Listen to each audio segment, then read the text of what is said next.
Up until this point, all we've discussed was the Point Pleasant Mothman sightings from 1966 to 1967. But what they didn't tell you, the real weirdness didn't stop there. This episode dives into the Great Lakes, Chicago, and Midwest sightings. The modern shadows lurking just beyond the headlines. You're about to confront the Mothman they're desperate to keep quiet. The one still haunting the shadows tonight. Welcome to episode 5 of this summer's limited podcast series, 100 Days of Mothman, brought to you by the Caffeinated Cryptid Podcast Network. All summer long, we're diving deep with eyewitnesses, paranormal researchers, scientists, and filmmakers to explore the mystery, madness, and the legacy of Mothman.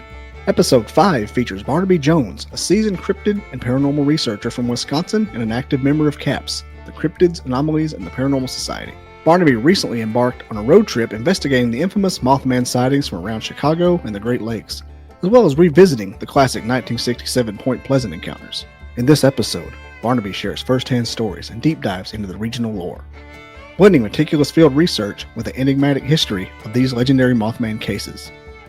Together, we explore the curious overlaps between Midwest and Appalachian reports, uncovering theories that range from cryptozoological explanations to paranormal and interdimensional possibilities. This conversation bridges on-the-ground investigation with broader mystery few researchers approach with such thorough passion. I'm Bobby, host of the Caffeinated Cryptid Podcast Network, and this is episode 5 of 100 Days of Mothman. You can watch the full video on YouTube or listen on Apple Podcasts, Spotify, Amazon Music, iHeartRadio, and several other of your favorite audio apps. Or catch the whole series anytime at Mothman100.com. And hey, be kind, please share, like, subscribe, and follow. It really helps me more than you know. Now let's shift to the Great Lakes and discuss some deep dish Mothman encounters from the Chicago area. Here's Barnaby Jones with his Great Lakes Mothman road trip on episode 5 of 100 Days of Mothman. But you actually had some happenings. The O'Hare, you mentioned the O'Hare. And it had like MIB-esque things. Did you ever dig into that anymore? I tried. Unmarked cars. They took the security photos. They took their phones. Yeah, supposedly.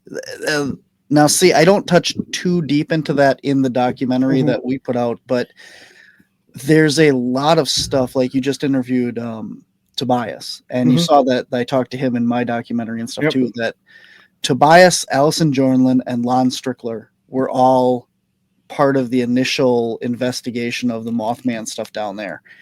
And Allison went and dug into the actual locations and realized that what Lon was putting out was pretty much bullshit. Like he said, the witness saw it in this parking lot, and when he looked up at this way, he saw this building, yada, yada, yada. And she went to those exact locations, and they're nothing like what's in the description. So either he completely refabricates his stories to protect whatever, or there are no actual witnesses that have come forward in the masses that he claims that they have. And then even Tobias comes through and reciprocates that feeling that all these witnesses that Lon is perpetrating forward as witnesses of the Mothman phenomenon cannot be cross-examined, that they're all basically from the dark, that he can't get a hold of any of them. None of them supposedly will talk to anyone else. Every single person that I could find when I was working on those 2 episodes, anybody that said I had a sighting on Facebook, on YouTube, I sent them my email and I said, hey, I want to talk to you. I want to hear your story, and only one of them got back to me. And we were supposed to interview them down in Chicago when we were down there. And we set up the time, the place, everything. And they no-showed us. Really? Holy crap. Yeah. And then I ended up finding Bob After Dark.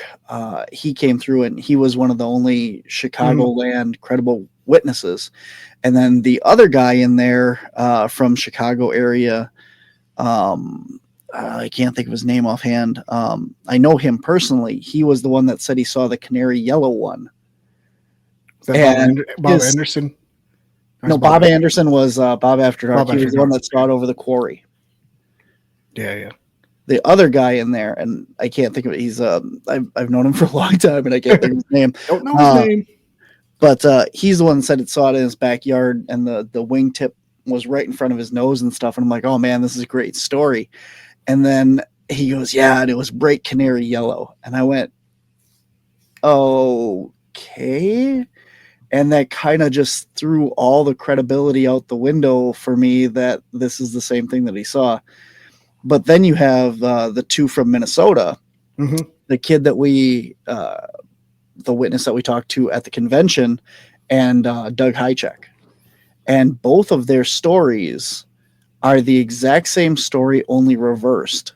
Doug says this creature flew directly at the front of his car and then swoops and goes over the top of his car.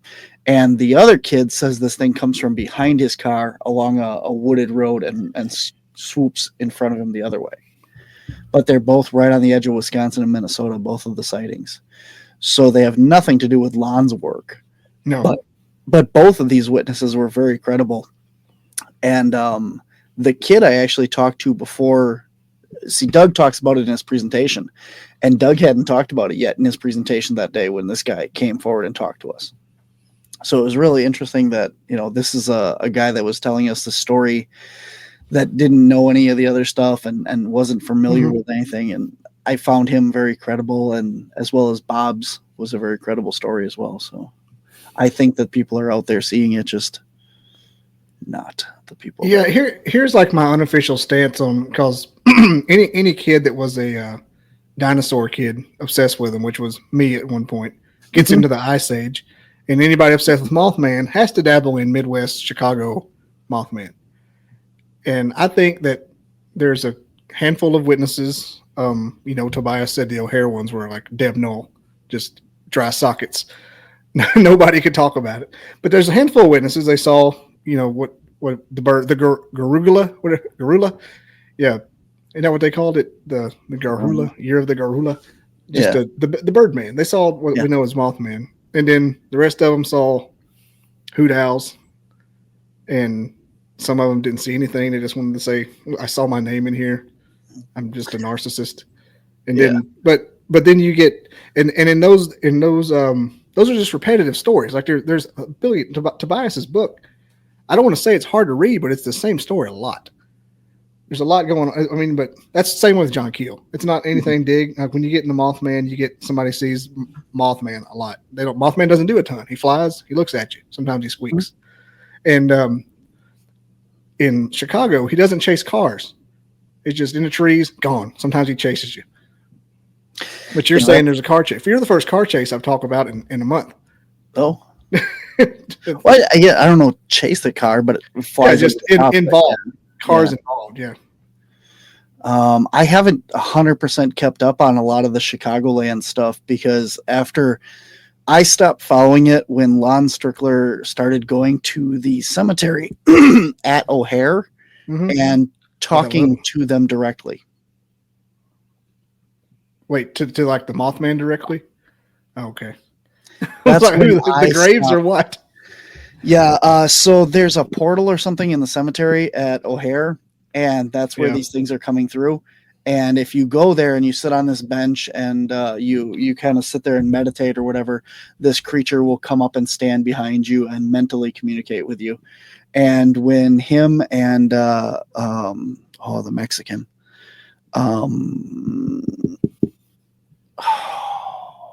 he's the he's the MUFON guy from down there. I can't think of his name.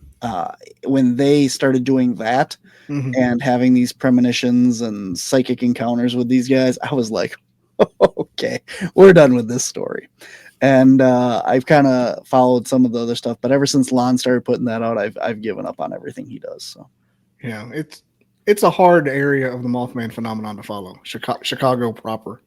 Yeah, I don't know which order this is going to air from Tobias's, but this is interesting data that I did because I dug into it. I'm like, there's got to be something. Not a lot of meat on the bones as far as, like I said, very repetitive. But is he a harbinger? I don't think so. Most people who read John Keel realize that Mothman's only 8% of the book, and it shouldn't be named Mothman. It should be called Men in Black, and there's a giant bird thing somewhere in the woods. And he may be a racist. I don't know. which is hilarious. The book is a comedy. I'm telling you, the dude is hilarious. John Keel is one of those guys. It's like Kevin Smith. He's not trying to be funny. He just owns you with every joke. But like, look, 2017 is like that's the coup de grace of the Chicago Mothman. They were a lot before, a lot after, but I focused on 2017 and 660 murders.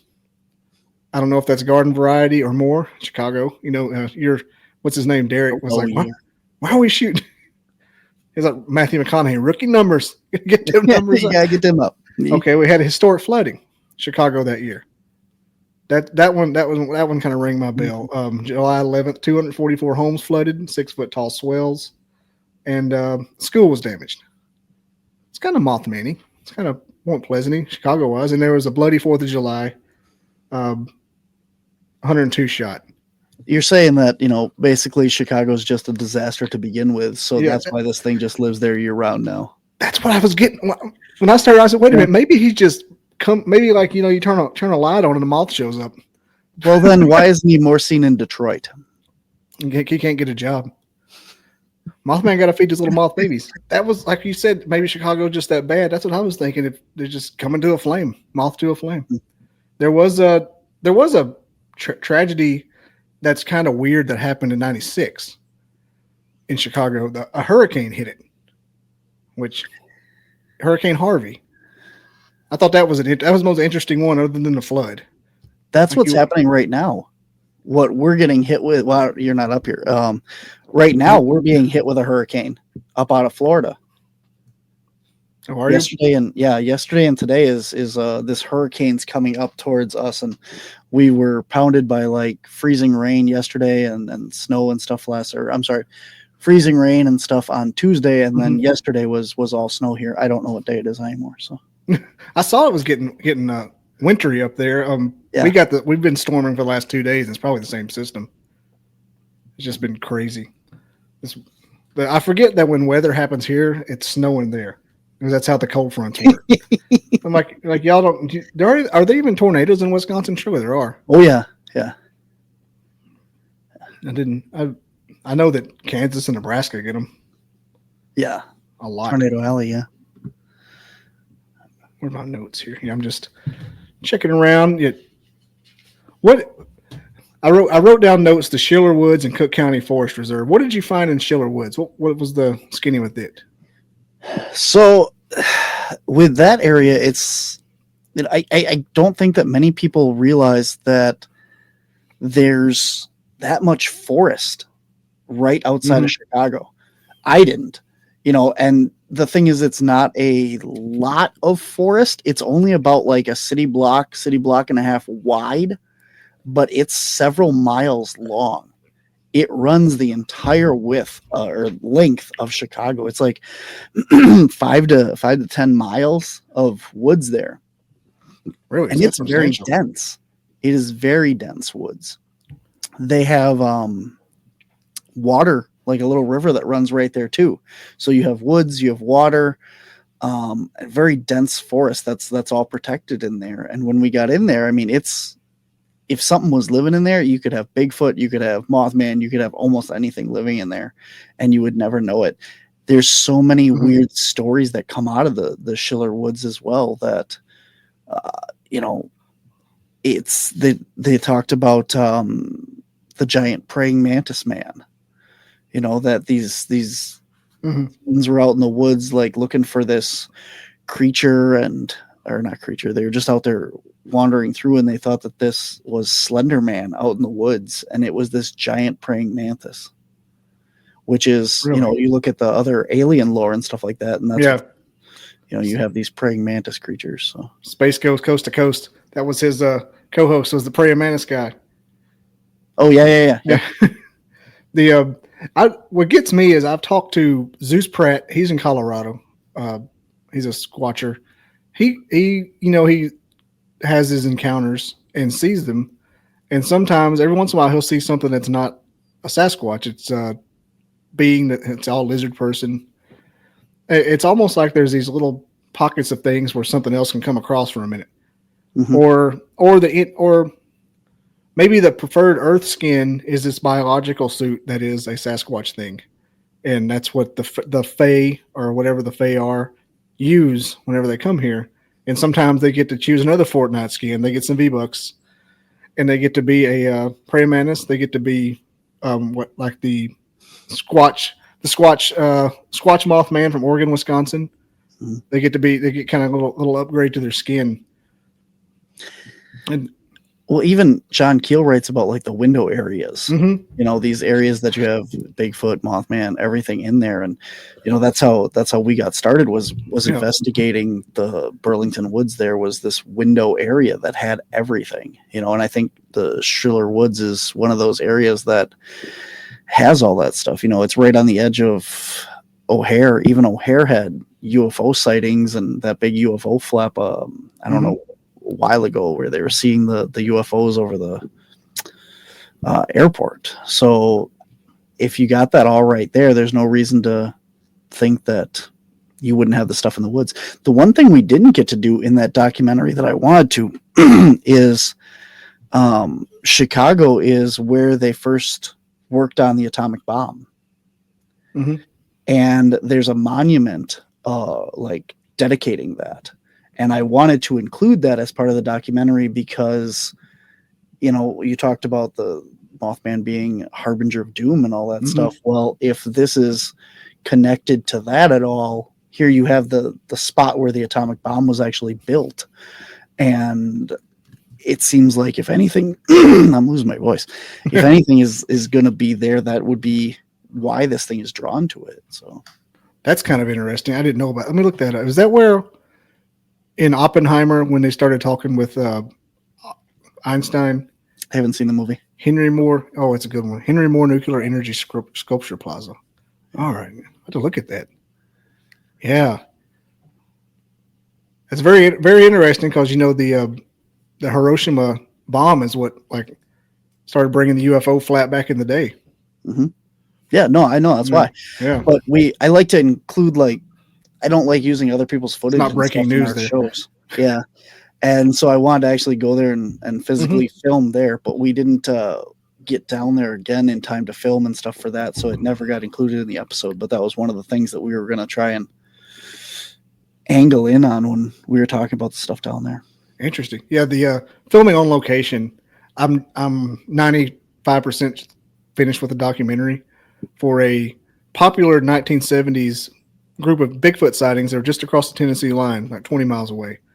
And the fact that I can go there after work and just on a random weekend and get footage of the place, and there's BFRO reports, and I can go get footage of where those happened and just come right back home. I think it's going to put me at almost like a disadvantage or an advantage, even though I'm an amateur at best. Like, oh, you got kick-ass footage of the actual site and the roads and right where it happened. And there was one report. I'm running away with the conversation here. But this is there was one report where the guy saw the Flintville monster, slammed on the brakes of his Camaro, and backed up toward it, and it was like as wide as his car was. And right in my footage I made out my windshield on that road, when it says slammed on his brakes, somebody had done burnouts, and so those appear. And I'm going across, and I'm like, man, I didn't plan for that shit. Mm-hmm. But yeah, the in-person footage is where it's at. I got some AI as fillers, but most of my stuff is in person, so it's going to be cool. Yeah, and that is interesting about that monument there. I need to look more into that because I didn't know that. I knew it was in Chicago. Oh yeah, was Schiller Woods the one where y'all are doing the nature trail walk, or was that Cook County? We were in, I want to say 3 different woods down there. So you would have to, we hiked through all 3 of them. You did down there. So we spent an entire weekend down there. So it looked really fun. That time, the stuff that you see with me and Derek was an entire weekend, 2 or 3 days, I think, that we had spent down there. I'll tell you what, it was 3 days because we spent the 2 days at the one over O'Hare. When this is really interesting because we spent the 2 nights over O'Hare because we wanted to film over O'Hare Airport and get that was badass. And then we moved to a much cheaper hotel that was a little bit farther away, and you would not believe the difference in soundproofing of those buildings. Because here we are directly across the highway from O'Hare, and you don't hear nothing. We were up in the suites up there because we wanted the highest room facing the airport that we could get. That's what I asked for. And we moved probably maybe like mile into the city for the next night, or the last night, Saturday into Sunday. And the building shook with the airplanes going over. That's the difference between the construction and the price of the one hotel versus the other one. So that's hilarious. You're like, what is holding on to the walls? Like, oh God. Yeah. Brace yourself. Here, I want to share this screen here. This is the one I was talking about. That's Derek. Yeah. Yeah. Which woods was that? It's okay if you don't remember. It's been a while. Nope. Don't idea. Well, the reason I bring that particular scene up is because, like, as you get out of your car and you get on the trail and you get to walking, it gets thicker and thicker. Yeah. And like, I'm from the woods, and like when it starts doing that, and you're like, this is there's a trail here, obviously, but concrete could be there for 50 years. And it starts getting like backwoodsy. It starts getting like a hunting club back in there. And that, I don't know why, me being from the woods, that scared me a little bit. Oh, it's thick. Yeah. It is very thick. I've been to Kentucky, Tennessee, where they got the kudzu and stuff, and it was thick to the point where something could be 5 feet away from you and you wouldn't see it. Is that not? It's almost like what makes Ninja Turtles possible. Is no one's going to get that reference, but like, like you're parking, you're basically in the inner city, and or just a really sophisticated suburbs. And you get out of your car and you're walking, and you're like in a park. I mean, there's parks in every city. But then all of a sudden, you're in the backwoods in the middle of the city, and that makes it so much worse. That's like it's almost like what makes a rape van scary. like it could be anywhere. Yeah. Like there's nothing safe. Like you don't know what's in there. Like the window areas, you don't know if there's. Well, that's what they said. There's a lot of homeless people and stuff in there too at night. They strongly discouraged us from going in there at night, which was one of our plans. And if I remember right, we go in there at dusk, but I don't think we actually went in at night. All of our night investigation stuff, I think we did downtown. We went down by Sheds Aquarium and overlooked the water down there because at the time the Sheds Aquarium sighting had been the most recent sighting with just like a week or something out from it. And I never did hear back from Sheds Aquarium about the security camera footage either, which I asked for. I know there's security cameras inside that building. I know they have like live feed cameras and stuff that look over the belugas and the dolphin ponds in there, and those would be aimed right out at where that sighting was. So yeah, they didn't, they don't take stuff seriously like that. But I did my diligence to reach out to them and see. But yeah, that did kind of discouraging. You said they didn't email you back. Yeah, went unresponsive. And that's the thing is, there's so much of that going on down there. With the all the warehouses and unloading stuff over at O'Hare, that they supposedly had all these sightings and still keep having sightings. Is it either the UPS or FedEx building has multiple witness reports coming out of it over there? And we went there.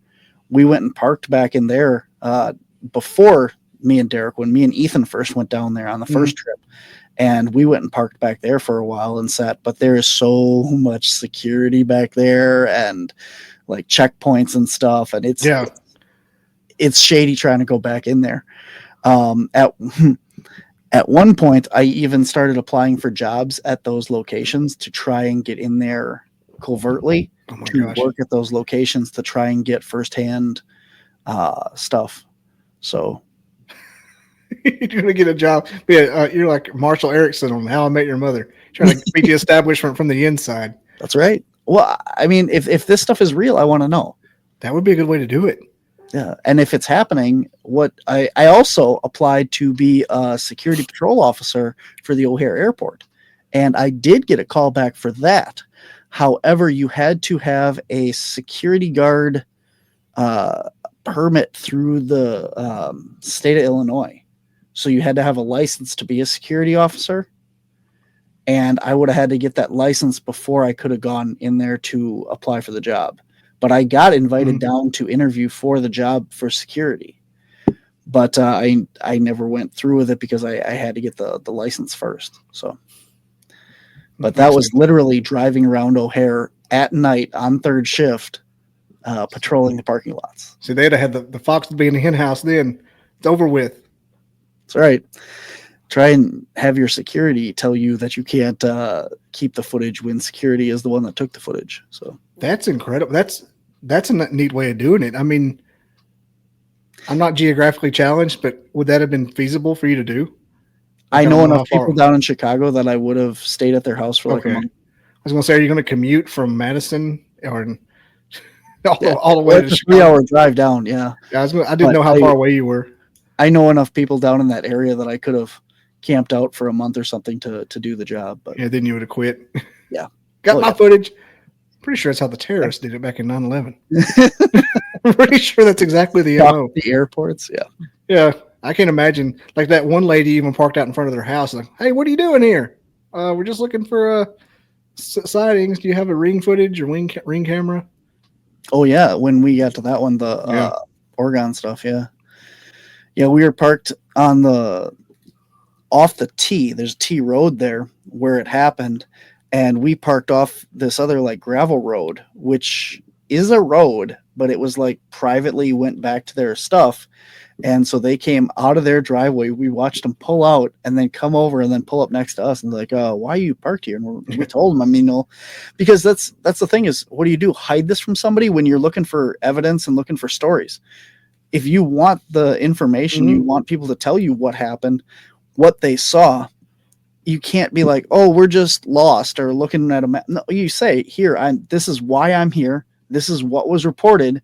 Do you have any evidence? And they said, well, we know the people personally. And it didn't sound like they were disparaging towards the girls that had the sighting. They're like, we know the girls. Yeah, okay.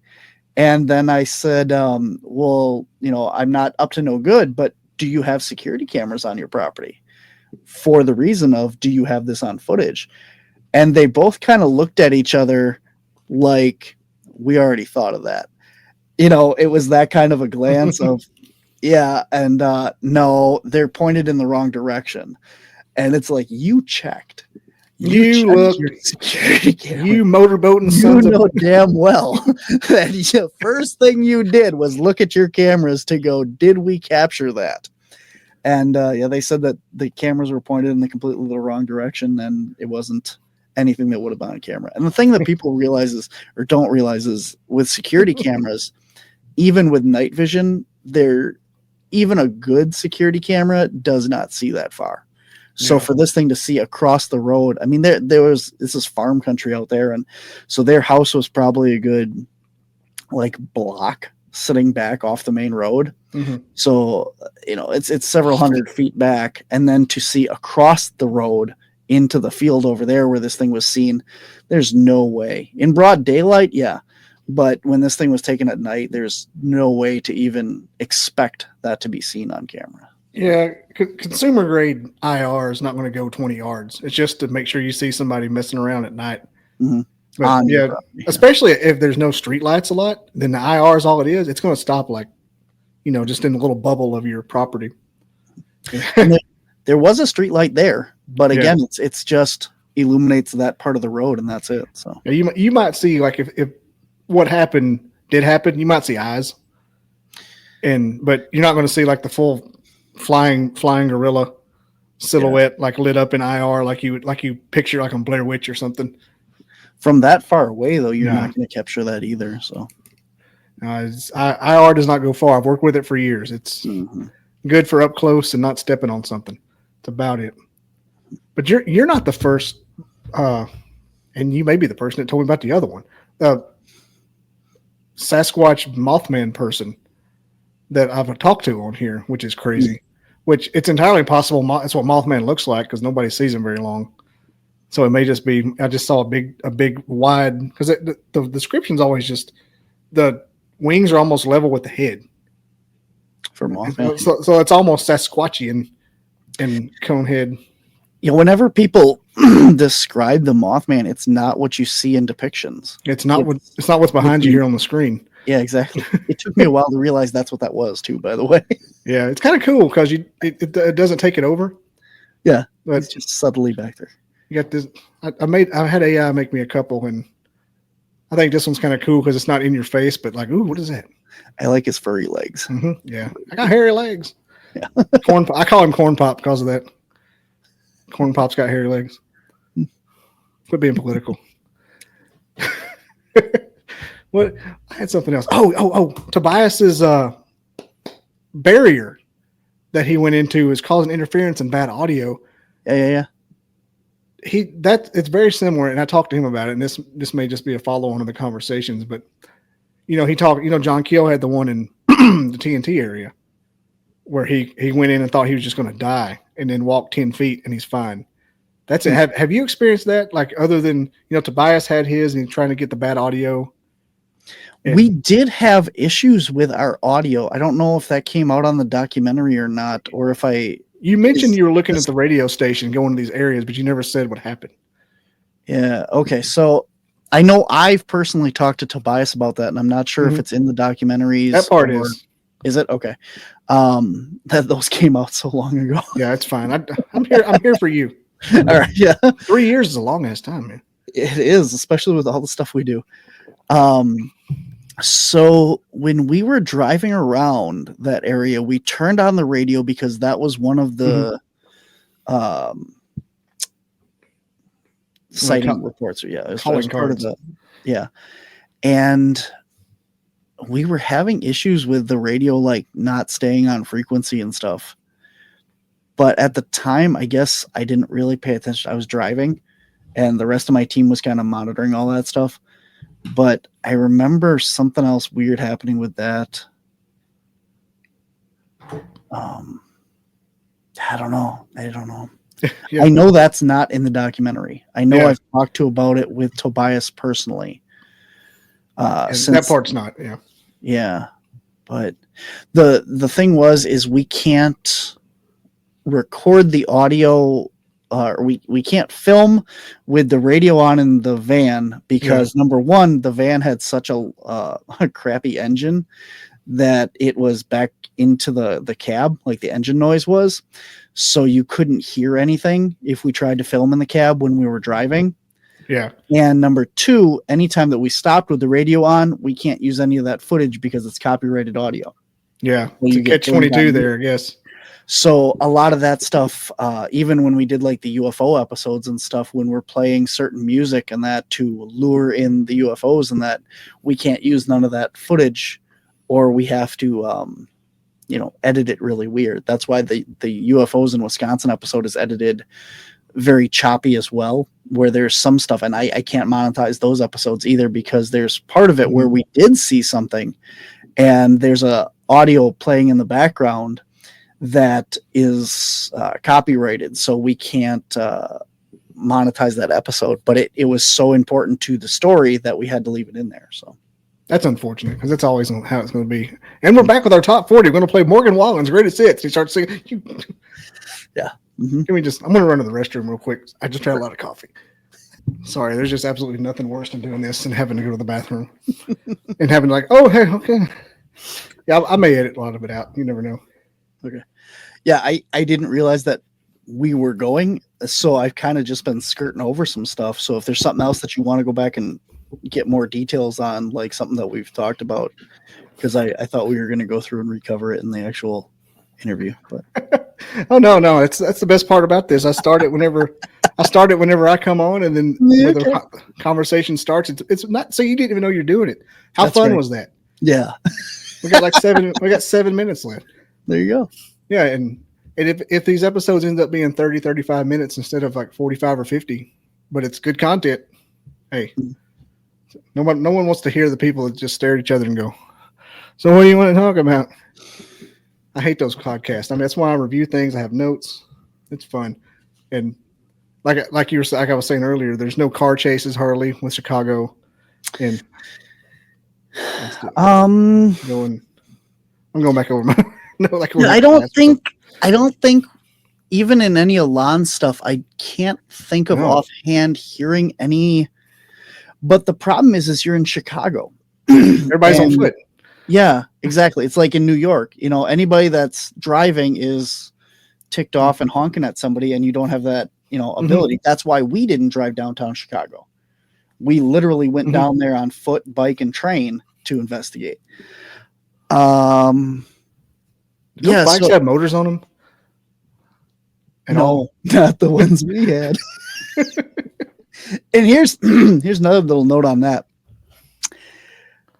If you try and buy more than one or rent more than one bike down there, you have to have more than one account. So I literally had to make 2 accounts to rent 2 bikes for that episode. That was a pain in the butt. Just anybody that's, you know, going to go down to Chicago and try and rent bikes for you and your partner or something, you know, that's.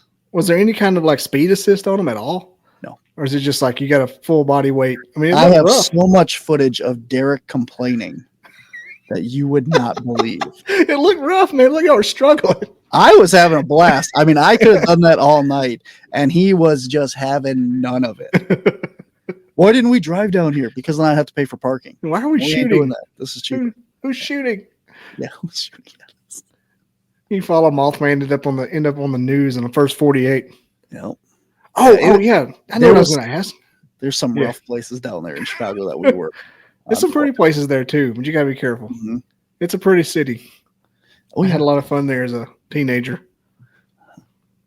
When you went down Chicago, you saw something jumping across the building. Yeah. I want to address that. Yeah. Whenever I do see something, I always feel like, you know, full of shit, you know, like, oh, I saw something. Yeah. You know, it just so happens that we were down there. Of course you did, Cryptid boy. Yeah. And I was down there specifically looking up at all the rooftops and stuff as we're walking, because that's what we were down there for. You know, as long as I don't run into a street pole or something, I'm fine. This is what I'm doing. And I'm looking up at the top of this building, and I swear I saw what looked like Batman. Mm-hmm. Not a Batman, but Batman with a cape kind of, you know, looking thing, jump down from one building to another onto this rooftop. And there was like a service door right there, like that it would have went into or something. And I stopped and I got out my phone right away and started filming this because I'm pretty sure I had my GoPro running at the time, but that wasn't aimed where it should have been, right? So I was specifically filming and trying to zoom in, and I didn't see it after that. But I did see something large move up on that rooftop, and I have no idea what it was. It wasn't the typical, you know, glowing red eyes, kind of flying Mothman type creature. It looked like a person with a cape is what it looked like to me. And why the hell there's a person with a cape jumping around on the top of, you know, Chicago skyline either, I have no idea. Parkour. Yeah, exactly. Well, there's, you know, you look at like New York and Chicago, they have, what do you call them? Like citizen superheroes. Mm-hmm. Like this is a thing that people dress up in costumes and stuff and go around the city and fight crime legitimately. Like this is a actual thing that people do. So, I mean, I don't know if that's what this thing was, or if it was a Mothman creature or what, or it was just you know, a window cleaner or something that happened to be up there at night. I don't know. I went back and looked at that a time or two. Yeah. And I was like, what did he say he saw something? I thought you were joking at first. No. Like, hey, I saw that up there. Yeah, that's like I said, I hate to say it because it sounds, oh sure, yeah, you just happened to do it. But looking up at the skyline, and here's this thing that was human sized moving up on the rooftop. It shouldn't be up there. I don't know what it was. Is it weird? Do you feel guilty doing what you're doing and thinking you saw something? I think this goes to like a lot of the people that have the ridicule, you know, like even though this is what I do, for the most part, I'm going out and following up on other people's stories. And when it's my own story, I do feel guilty because I'm like, nobody's going to believe me. Yep. Because when I have this disconnect of saying, you know, well, here Bob Anderson saw this creature hovering over the quarry. There's a disconnect there. I'm retelling his story. Mm-hmm. I don't know if it's true. I wasn't there. I don't know what he saw. I can't justify it. This is what he told me word for word. Here it is. Take it for what it's worth. But when I put myself out there and say this stuff, now it's my word that I'm putting on the line. And there's a completely different feeling of that. And you start doubting the things that you saw with your face. Exactly. Yeah. I do a lot of paranormal stuff, right? And we do the Estes method. Yeah. So you take a spirit box, you put on a blindfold, you put on the noise canceling headphones, and then people ask questions and you repeat what comes through on the spirit box. And I talked to Christopher Fleming, and he said that he doesn't think so much that some of the stuff coming through on the spirit box is from the spirit box, but more so your psychic abilities. So because you're in this meditative state, you can, pick up on things that are coming through. And so I'm getting these experiences, and it's taken me so long to feel comfortable to share that. Like I'll see something or I'll hear something come through on the spirit box, and I think, no, I didn't hear that. I don't feel like somebody's walking around behind me. That's just, nonsense. I'm just making it up. And I've started to open up and be more confident with that. And there's one episode that actually was shot down in Chicago as well, the Cicero Church. And here you got several different camera angles looking at me.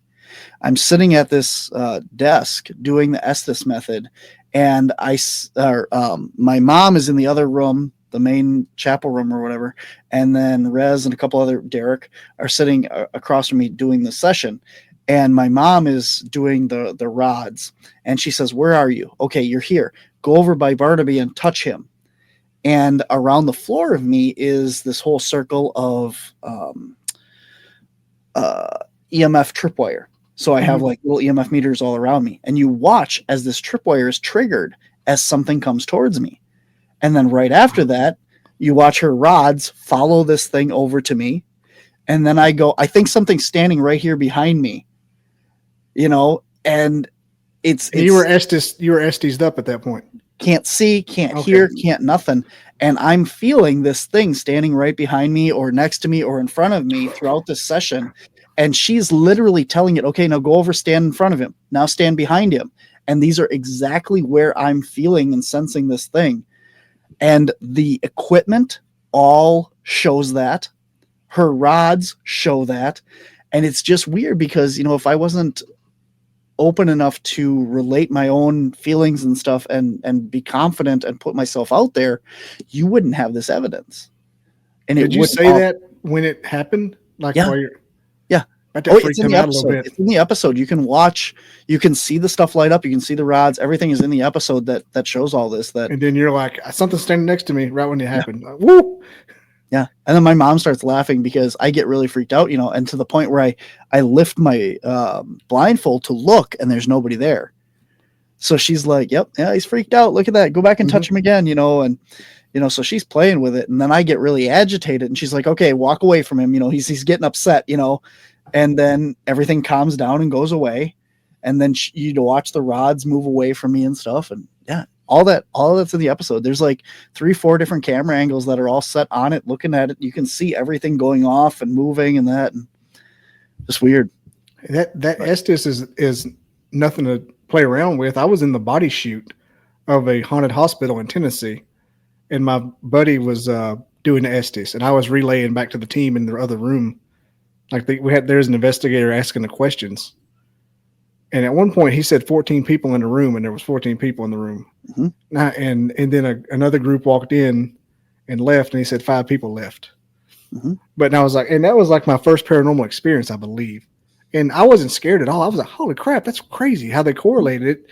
And then like what you were just talking about, he said there's a lot of stuff he didn't say because he felt like it was directed toward him personally, and he started kind of wanting to end it.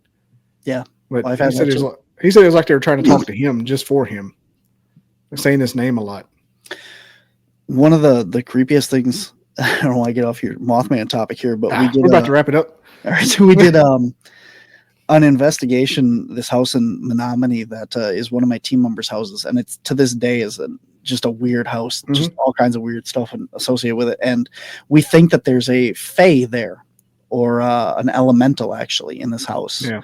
And so we're trying to see if we planted trees and did this ceremony, if it would appease it, because the house was built on an old lumber property. So basically they tore down the forest, built this house there, and the woods are ticked off about it. So we're trying to decide if we put up trees in this backyard, if that's going to make the fae more happy, because we're trying to appease them, right? So we're doing this Estes session, and they're asking questions, and the Barbara Post, who's the lady there, that one of the ones that owns it, I get to the end of this Estes session and it says, leave, get out. And they go, why? What's going to happen if we don't? And in the Estes, out of the, wherever it's coming from, the spirit box, the universe, whatever, just repeated the words, you're going to die. You're going to die. Ooh. You're going to die. And I took this stuff off. I'm like, I don't know what the hell's going on, but this is going nowhere. I don't want to do this anymore. Yeah. A couple weeks later, she ended up in the ICU for about 3 months, and she almost died. She got blastomytosis. Her lungs, oh my gosh. She inhaled fungus, like out in the woods and stuff, fungal spores. And she had problems like breathing and stuff. They thought she had pneumonia or stuff. So she went to the hospital. She ended up with double pneumonia. While she was there, she got COVID in the hospital. So they gave her steroids to get rid of the double pneumonia and the COVID. The steroids fed the blastomytosis and literally filled her entire lungs with fungus. So she had no capacity for air inside of her lungs. She couldn't breathe. So for 3 months, she had to relearn how to walk. She had to relearn how to stand. She got super skinny, just near death. And this was right after the Estes that said, you're going to die if you don't leave this house. Dude, the fae would totally use fungus from the woods to kill you. Yeah, it was terrible. She's gotten better. She's healthy, just so everyone knows and stuff. She's back on the team full. We're doing all kinds of stuff with her again. She's back out hiking and good. Stuff. So she's okay. She lived through it. She's doing okay. Still dealing with it, though. She's still on medication and stuff to get rid of it and keep it down and that. But she's breathing a lot better and doing better now. But I'm getting chills so much after you told that story. But on a more positive note, she can make millions of dollars selling her secret weight loss program, called. Oh, instead of Ozempic, just go piss off some fairies. Yeah. Oh, yeah, that'd be great. Yeah, all you got to do is mess with the fairies and piss them off, and you'll lose like 50 pounds. Ozempic, like, oh, fairy. Oh, fairy. That might be offensive to some groups, too. You never know. Yep. Well, this has been fun. We've made everyone mad. And, thanks for real. Thanks for coming on. Yeah, you were one of my short list people who I knew would come on and actually contribute positive things without being kind of a burden. So that's what I hope to be, a positive thing instead of a burden. Your stuff's always fun. And Jornlin's coming on. Yeah. I've got Jornlin. I got Breed Love. I got Tobias, Steve Ward. Steve Ward. Oh yeah. Yeah. He's already recorded. Heather Moser. Okay. Yep. And I don't know. It's good. I just said, I'm going for broke. There's a book I read about how to find your blue flame, your life purpose, and they said try to fail. Stephen King tries to fail, and I tried to fail with getting these guests, and I've done pretty well. So here we are. There's some book I just read that says fail big. Go until you get like a no. Go until you get a no every day. So go into Starbucks and say, hey, can I have my coffee for free? And they'll either say yes or no. And if it's yes, well, then you get a free coffee. If it's no, then you just pay for your coffee that you're going to buy anyway. And I can't remember what it was, but the premise of that, but everything you do, just go out and ask, because what's the worst that's going to happen is you're going to have to pay for that coffee anyway, but you can ask and you get a discount. You get, something else. You get whatever it happens to be. But if you don't ask, you're never going to find out. So, dude, I'm the most introverted, scared person. I don't even like talking on the phone. But when I'm in podcast mode, I'm like an agent. And nobody's supposed to be in my house right now. And the door just slammed. That's cool. That's fine. That's fine. Okay. Okay.